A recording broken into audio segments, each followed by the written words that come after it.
Salamat po sa magandang awitin ni Liv. Alam nyo, sabi ko ba, ngayon ko lang nadinig na inawit yan ng buhay na buhay tayo. Hindi po. Tama naman po, dapat yan yung kinanta ni Liv last week dahil ang lumapit sa Diyos. Dapat naman po talaga lumapit tayo sa Diyos. Salamat po. Good morning po. Magandang umaga. Sabi ni Jean,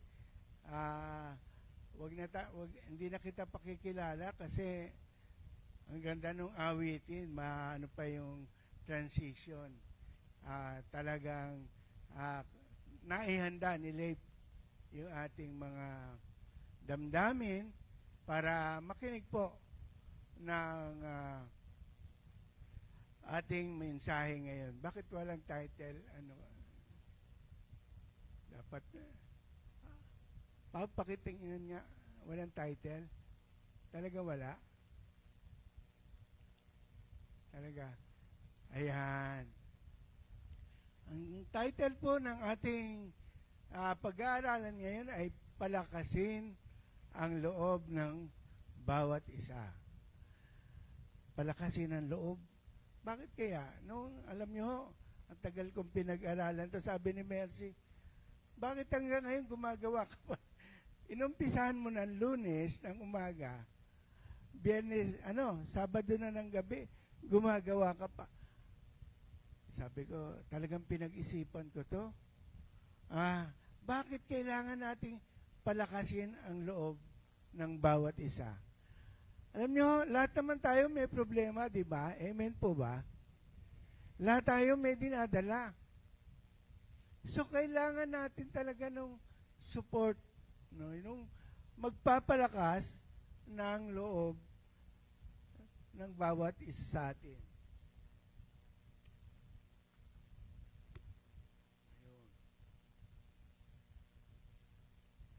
Sabi po doon sa aking binabasa, when life is tiring, kung nakakapagod na ang buhay, when you are struggling with your sin, kapag ikaw ay nakikipaglaban sa iyong kasalanan, when family members aren't saved, kapag ang iyong mga kasabay ay hindi ligtas, ito pa, yung susunod. Alam natin to. When bills aren't paid, naku, pag dumating na yung, anong tawag nila doon? Yung, mga Judith, pag dumating si Judith, hindi ka na mapalagay, When school is difficult, kung napakahirap na mag-aral, talaga naman, nakikita ko yung mga apo ko pag nag-aaral. Talagang, salamat po at puspusa naman ang kanilang pag-aaral. When work is exhausting, kung nakakapagod na magtrabaho, minsan naranasan ko to, nagtatrabaho ako pagdating ko, parang hindi ko na makaya yung aking sarili. When your health is failing, ito, lalo na kami mga seniors, nadarama na namin to, yung ako, ngayon ko lang nadamay, yung pananakit ng tuhod. Ang hirap po pala. When your loved ones are hurt, pagka yung iyong mga mahal sa buhay ay mayroong dinaramdam. When the future is unsure, lahat naman po tayo, we are unsure of our future. When a good friend lives. Yun po yung mga bagay na nagpapadiscourage sa atin. Sabi nga po, sa panahon natin, marami nagsasabi, masyadong stressful ang buhay natin. Kasi po, hindi kamukha nung araw kami, parang ang buhay namin slow motion lang. Ako, naaabutan ko yun, sila kapatid ni Estela, kapatid na Norma. Paano bang slow motion lang kami nung araw? Kasi dati, kamukha ng sulat. bago dumating ang sulat mo, di ba, meron kang sinisinta. Maring, di ba, si Jerome, susulat sa kanyang may bahay ngayon. Nung sumusulat ako kay Mercy, bago makarating sa kanya, mga 1 linggo, parang yung parang yung nakalagay sa sulat, hindi na updated, Minsan nga daw po, may sumulat sa kanyang nobya. Dumating mga 2 linggo na yata. Then, nung nakausap niya yung nobya, naku, nahuli ka na. Nakasal na ako sa iba. Slow motion. Pero ngayon po, napakadali na, di ba? Isang text ka lang. No? Nakakarating na yung message mo. Kaya ngayon, mas marami rin nag-aaway eh. Kasi, minsan, nagte-text. Minsan, hindi naiisip kung ano yung sinasabi nila sa text. Kaya, si Mercy sabi ko, bago ka mag-text, isipin mo muna. Baka mamaya, ganito yung perception mo. Sa'yo hindi masama. Pero sa makakabasa, iba pala ang ibig sabihin. No? Minsan, naro-wrong send ka pa. Yun naman sama. Naro-wrong send ka. Ngayon po, magre-ring yung cellphone mo. Sasabihin, we would like to remind you of your unpaid bills. Di ba? Nakaka-stress. Stressful. Dahil napakabilis po ng panahon ngayon. Pero sabi po doon sa binasa natin, mas stressful kung marami tayong kasalanan. Sa isang TV talk show, sabi, ano ba yung palatandaan na yung mister mo ay may ginagawang kalukuhan? Sabi nung sumagot na misis, may ginagawang kalukuhan ng mister mo pag ayaw ipakita sa iyo yung cellphone niya. Kaya mga misis, tingnan niyo yung cellphone ng mga mister niyo. Ha? Ayun. Silip eh. Oh. Kaya ako, ang ginagawa ko, iniiwan ko lang yung cellphone ko. Kaya sabi ni Mercy, ano ba? Ginagamit mo ba yung cellphone mo? Wala naman akong tatawagan. Wala naman tatawag sa akin. Kaya minsan may tumatawag daw. Sabi ko, sagutin mo na lang. Kung ayaw mo daw po ng isang stressful life, isuko mo sa Panginoon ang lahat ng iyong kasalanan. Yung hindi mo bayaran na utang mo, hindi naman dapat na-stress kayo doon eh. Hindi, mangako na lang kayo. Mangako kayo na babayaran nyo ito sa takdang panahon. Ang hirap po kasi minsan, pag umuutang na, hindi ka nakikibuin. Hindi ka na, hindi ka nakikibuin. Pero kung ikaw ay makikipag-usap, sabihin mo lang, babayaran ko po yan. O kung hindi mo naman mabayaran, magtago ka muna. Hindi po, hindi. Mali. Makiusap ka ulit. Marami pong problema tayo sa buhay ngayon. Problema sa trabaho, sipagan mo para mapansin ka naman ng boss mo. Nakita ko nga sila, Dr. Ana, si Dr. Abed. Bukod sa doktor, mga negosyante pa. No? Hindi ba kayo na-stress? Hindi ba? Nakita ko naman, masaya sila sa ginagawa nila. Kung may karamdaman ka man, dito papasok po ang kapatiran para ka naman i-encourage. Sabi po ng Bible, may kagalakan daw po sa gitna ng pagsubok. Ganun ba yun? Masaya ka dahil may pagsubok ka? Sabi po kasi sa Santiago 1:2-4, Hindi umaandar yung ano mo, Kuya Eddie. Mga kapatid, hindi umaandar. Mga kapatid, magala kayo kapag kayo'y dumaranas ng iba't ibang uri ng pagsubok. Dapat niyong malaman na magiging matatag ang inyong pananampalataya sa pamamagitan ng pagsubok. At dapat kayong magpakatatag hanggang wakas upang kayo'y maging ganap at walang pagkukulang. Santiago 1:2-4. Sabi po, ang mga anak ng Diyos ay hindi dapat mawalan ng pag-asa.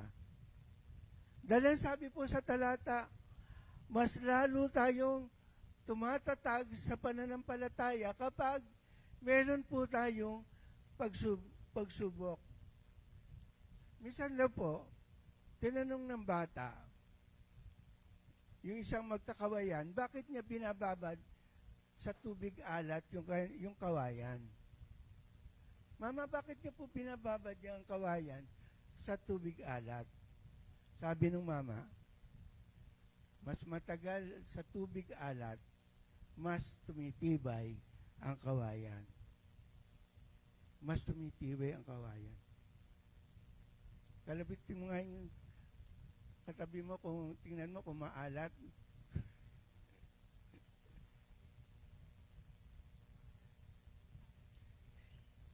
Ang ibig po sabihin, habang inaalat ang ating buhay, habang maraming mga pagsubok na dumadating sa atin, lalo tayong tumitibay.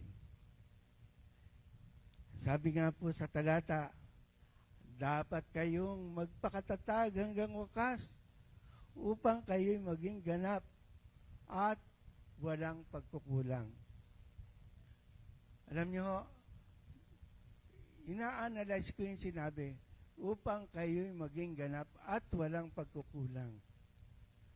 Bakit po kaya tayo pinatitibay ng Diyos? Alam nyo, may purpose ang Panginoon, kaya tayo pinatitibay. Purpose ng Panginoon, kailangan matibay ka upang ikaw ay magpalakas ng mga may hina. Kailangan po maging matibay ka upang maging kalakasan ng mga hihina. You should be encouraged because you can be an instrument of comfort to others. Dapat po steadfast yan eh. Dapat po matibay ko. Sabi po sa 2 Korinto 1:3-4, purihin natin ang Diyos at Ama ng ating Panginoong Hesukristo, ang Ama ng kahabagan at Diyos na pinagmumulan ng lahat ng kaaliwan.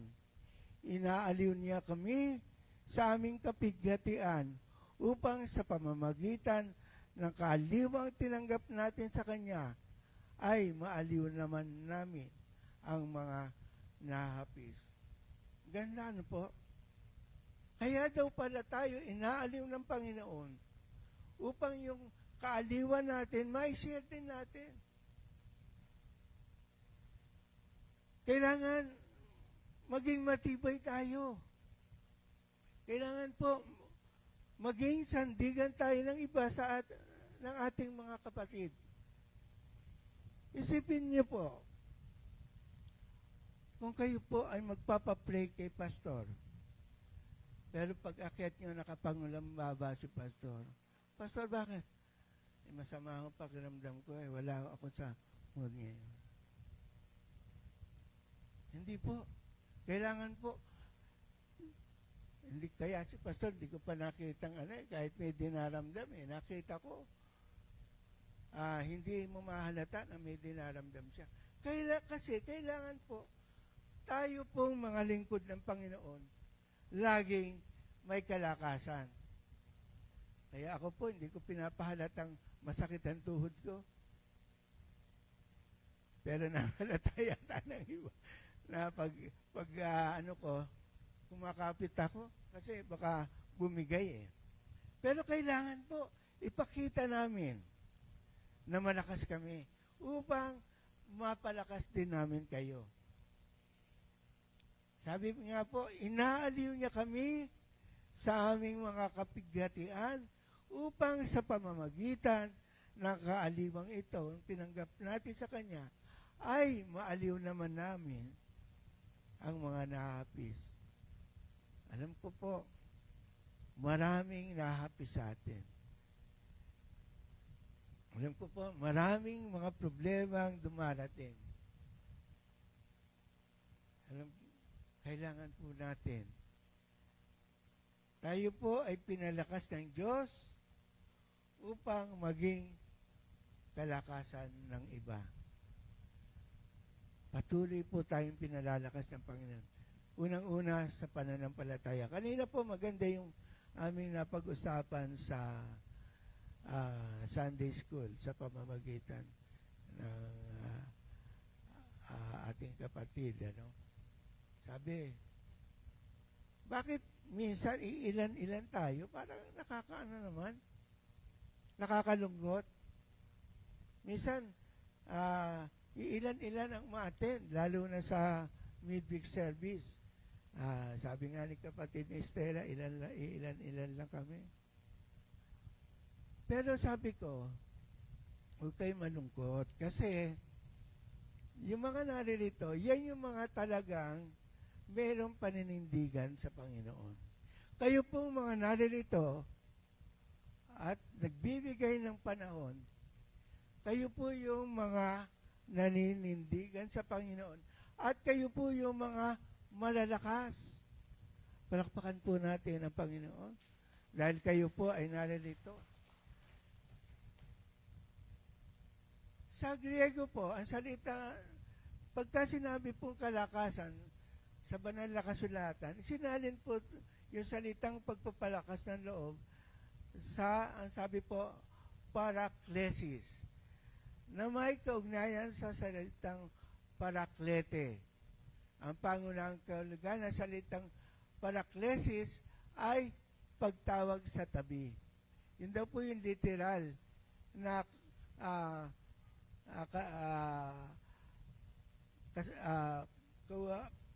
kahulugan nito. Ang isang tao po ay nangangailangan ng kalakasan, kailangan po tawagin natin. Ito po yung pagtawag sa tabi. Kasi pagka nakita mo na mayroong dinaramdam yung iyong kapatid, tawagin mo siya sa tabi at palikasin ang loob. Pinapahiwatig po ng salitang paraklesis ang ideya ng pagdadala sa isang tao sa kanyang tabi upang palakasin ang loob. Payuhan, pasayahin at aliwin. Ang lahat ng aksyong ito ay pakahulugan sa kaloob ng pagpapalakas ng loob. Alam niyo ho, sayang nawala na yung ating mga small group no? Sino pa po ba ang may small group dito? Taas po ang kamay. Wala na? Meron pa. Meron kaya small group? Nung may small group, maganda kasi pagka nag-discussion kayo, maliit na grupo lang kayo, nagbubukasan kayo ng ng damdamin nyo Nagpapalakasan kayo. Nung araw ho, kami nila kapatid na Eddie, sila kapatid na Boyet, di ba dito tayo? Kapatid na Boyet nga, madalas pang magdala ng merienda ito Nagpapalakasan kami. Ayan. Kaya, alam nyo ho, napakahalaga po ng pagsasama-sama nating magkakapatid upang magpalakasan ng loob, magsabihan ng problema, magpayuhan. Sabi po, maaaring gamitin ng isang taong may kaloob ng pagpapalakas ng loob, ang kaloob na ito sa iba. Kung mayroon ka daw po kaloob ng pagpapalakas ng loob, gamitin mo ito sa iba. Napakahalaga po ng pagpapalakas ng loob ang pagpapayo. Ano? Kung kailangan nyo ng payo, andyan si pastor, wag lang yung mga marriage problems. Dahil wala pang maipapaya si pastor.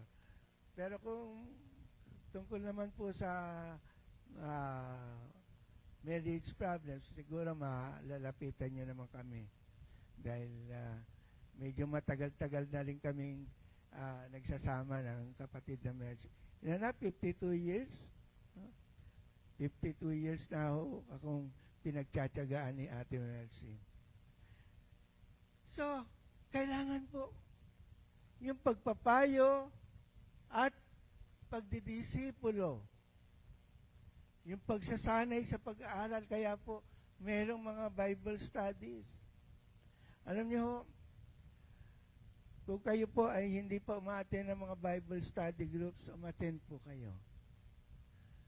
At doon po makikita nyo yung mga aral na dapat yung maintindihan talaga. Hindi ko kasi kamukha nito, ako lang ang salita ng salita. Hindi kayo makakibo. Ano? Baka meron kayong gusto sabihin, Fred, medyo mahaba na salita mo. Hindi ko kamukha sa Bible studies. Maganda po. Kaya po sabi sa Galatia 6:2, magtulungan kayo sa pagbuhat ng pasanin ng bawat isa.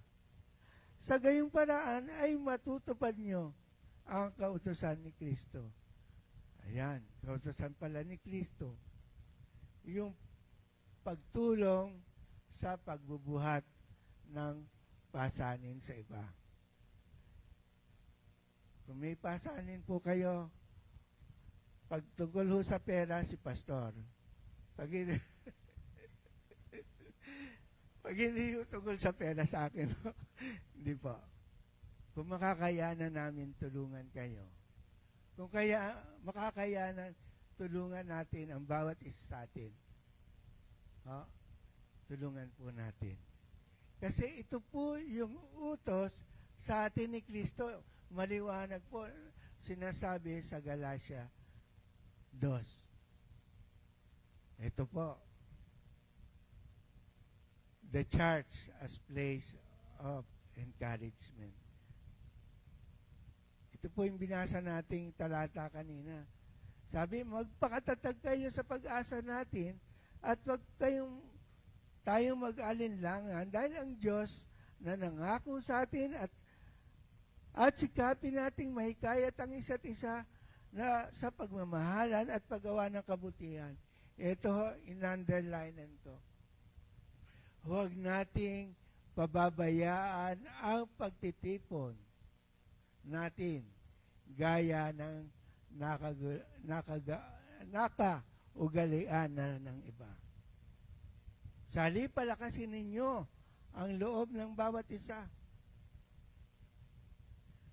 Alam niyo, napakahalaga ng role ng church bilang lugar ng pagpapalakas ng kalooban ng bawat isa. Dahil nasa church po yung mga nananalig sa ating Panginoon. May mga taong kapag sumapit po kasi yung pagsubok, lalong lumalayo sa church.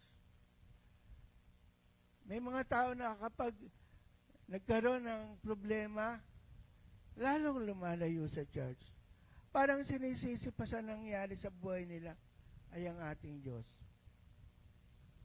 Alam nyo, ito ang pamamaraan ni Satanas upang lumayo ang mga mananampalataya.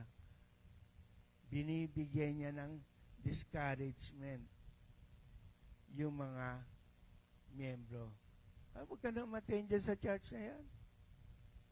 Maraming ganyan dyan eh. Meron ba namang, sabi nga, huwag ka nang matin dyan, hindi perfect church yan eh. Hindi perfect church.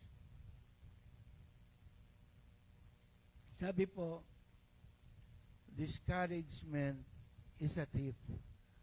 Yun daw po, discouragement ay parang magnanakaw. Ninanakaw daw po nito yung ating pananampalataya. Ninanakaw nito yung ating lakas. Ninanakaw nito yung ating kasiyahan. Kapag discouraged ka, nawawala yung kasiyahan mo. Ninanakaw nito ang iyong kapayapaan at pagiging kontento sa buhay. Kapag palaging negative ang iniisip mo sa buhay, ninanakawan ka nito ng pagiging kontento. Kapag ang kawalang pag-asa ay nagtagal sa iyong buhay, ang panghihina sa pananampalataya ang mangyayari sa iyo. Kaya napakahalaga po ng ating church upang umalalay sa iyo sa oras ng iyong pagsubok. Sa oras na ikaw ay down. Sa oras na ikaw ay nawawala ng pag-asa. Umattend ka lang ng church, sisigla ka na. Makikita mo na yung mga kapatiran. Kaya ito po ang payo ni Apostol Pablo. Lagi pong hinihimok at pinapayuhan ni Apostol Pablo ang kanyang mga alagad na isa pamuhay ang pagdadamayan sa isa't isa. Romans 12:15. Ang sabi po, makigala kayo sa mga nagagalak at makitangis sa mga tumatangis. Magkaisa kayo ng saloobin. Huwag kayong magmayabang. Sa halip ay makasama kayo kahit sa mga dukha. Huwag niyong ipagpalagay na kayo'y napakarunong. Sabi po ni Apostol Pablo, napakahalaga ng pagdadamayan ng mga kapatiran. Dapat naman kasi makisaya tayo pagka masaya. At makidalamhati tayo pag nagdadalamhati. Tama naman po. Mayroong babala si Apostol Pablo. Yung po, ano po sabi, ang pagiging mayabang at nagmamarunong na dapat iwasan ng mga Kristiyano. Sabi, dapat nagkakaisa tayo ng damdamin bilang isang iglesia. Si Jesus, the encourager. Si Jesus po ang siyang nagbibigay sa atin ng kalakasan. Sinabi po sa John 16:33, sinabi ko ito sa inyo upang sa inyong pakikipag-isa sa akin ay magkaroon kayo ng kapayapaan. Magdaranas kayo ng kapighatian sa sanlibutang ito. Ngunit, tibayan nyo ang inyong loob na pagtagumpayan ko na ang sanlibutan. So, ito yung encouragement ni Jesus. Huwag na kayo malungkot. Huwag na kayo mamroblema. Dahil napagtagumpayan ko na ang sanlibutan. Keeping your eyes on Jesus is the best way to be encouraged. In Him, you can have comfort and peace. Sa Kanya, magkakaroon ka ng kapayapaan. And encouragement. You need to find Him and His words, and by faith, rest in Him. Sa Kanya ka magpahinga. Na makipag-usap si Jesus sa kanyang mga alagad nung gabing siya huhulihin, binanggit niya ang banal na Espiritu bilang katulong o mga aliw na siyang dahilan kung bakit tinutukoy ng ang banal na Espiritu bilang paraklete o ang isa na tumatabi, hinihimok at nagpapalakas ng loob. John 14:16-17. Sabi po ni Jesus, 14 po. Sabi po ni Jesus, huwag na kayo malungkot. Aalis man ako, meron akong iiwan sa inyo. Kaya sabi niya, dadalangin ako sa Ama upang kayo bigyan ng isa pang patnubay na magiging kasama nyo magpakailanman. Siya ang Espiritu ng katotohanan na hindi matanggap ng sanlibutan sapagkat siya ay hindi nakikita ni nakikilala ng sanlibutan. Ngunit nakikilala ninyo siya sapagkat siya ay nasa inyo at siya ay mananatili sa inyo. Ipinahayag po ni Jesus na huwag matakot ang mga alagad sa nalalapit niyang kamatayan. Siguro iniisip ng mga alagad, sino na ngayon ang mangunguna sa amin? Sino na ngayon ang sasama sa amin? Sabi po ni Jesus, ang banal na Espiritu ang bibigay ko sa inyo upang pumatnubay at maging kalakasan nyo sa gitna ng pagsubok. The Holy Spirit is as a source of encouragement. Romans 15:13, puspusin nawa kayo ng Diyos na siyang bukal ng pag-asa at nawa ay pagkalooban niya kayo ng kagalakan at kapayapaan sa pamamagitan ng inyong pananampalataya upang mag-umapaw ang inyong pag-asa sa pamamagitan ng kapangyarihan ng Espiritu Santo. You should be encouraged because of the comfort you receive from God comes through Jesus. Sabi po sa Hebreo 10:23-25, magpakatatag tayo sa pag-asa natin at huwag tayong mag-alinlangan dahil tapat ang Diyos na nangako sa atin at sikapin nating may kayat ang isa't isa sa pagmamahalan at paggawa ng kabutihan. Huwag nating pabayaan ang mga pagtitipon gaya ng nakagaugalian ng ilan. Sali palakasin natin ang loob ng bawat isa, lalo na ngayon nalalapit na ang huling araw. Ito po yung ating susing talata. Palakasin natin ang loob ng bawat isa. Isang taong may kaloob ng pagpapalakas ng kaloob ay maaring makapagpalakas ng loob ng iba. Unang Tesalonica 5:11. Dahil dito, palakasin nyo ang loob ng isa't isa at magtulungan kayo tulad ng ginagawa ninyo ngayon. Sabi sa poster, encourage one another and build each other up. Ito yung tagubilin sa atin ni Apostol Pablo. Magpalakasan tayo ng loob. Dahil ito po ang utos ng ating Panginoon.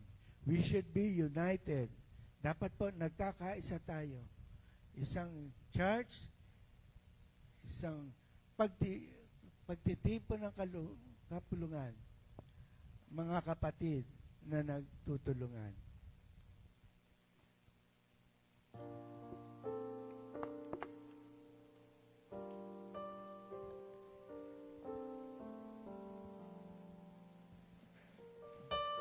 Ang ganda po nung atin pong narinig na mensahe ngayon. Let's encourage one another. At sa bawat pagkakataon nito, may makikita po kayong nandyan sa likod or yung pinakamalapit nyo, yan po ay panalangin na pwede niyo po kayong maging bahagi sa ating pananalangin. Hindi man po kayo naka-attend ng midweek natin, pero picturean nyo mamaya, maging kabahagi kayo sa ating pananalangin para po sa ma-encourage din ang bawat isa.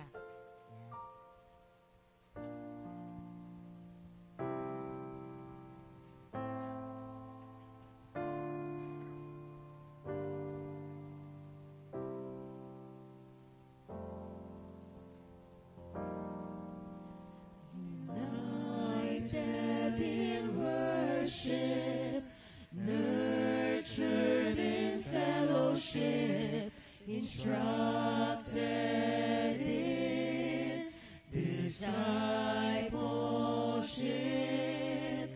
developed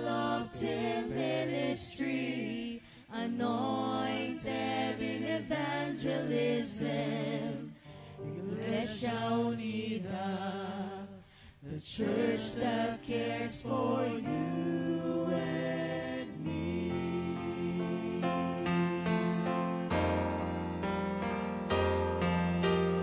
United in worship, nurtured in fellowship, instructed in discipleship, developed in ministry, anointed in evangelism. Iglesia Unida, a church that cares for you and me.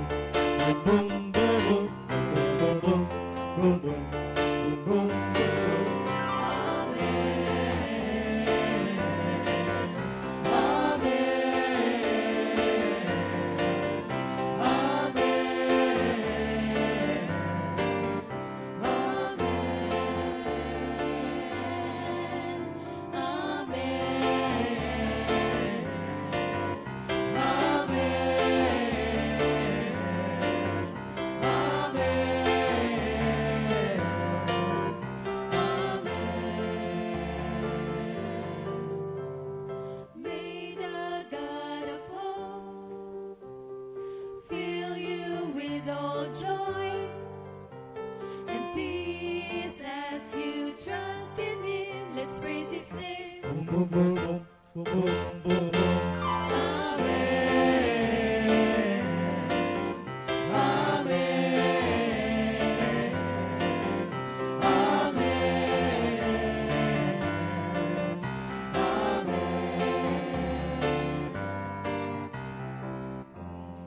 Blessed hope, overflow with peace, by the power of the Holy Spirit, worship Him. Boom, boom, boom, boom, boom, boom, boom. Amen.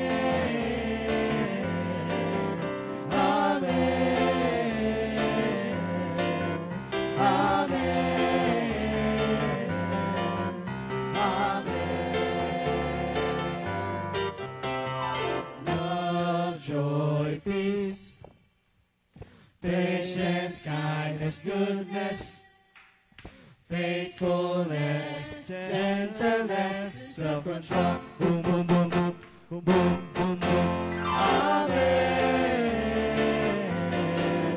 Amen.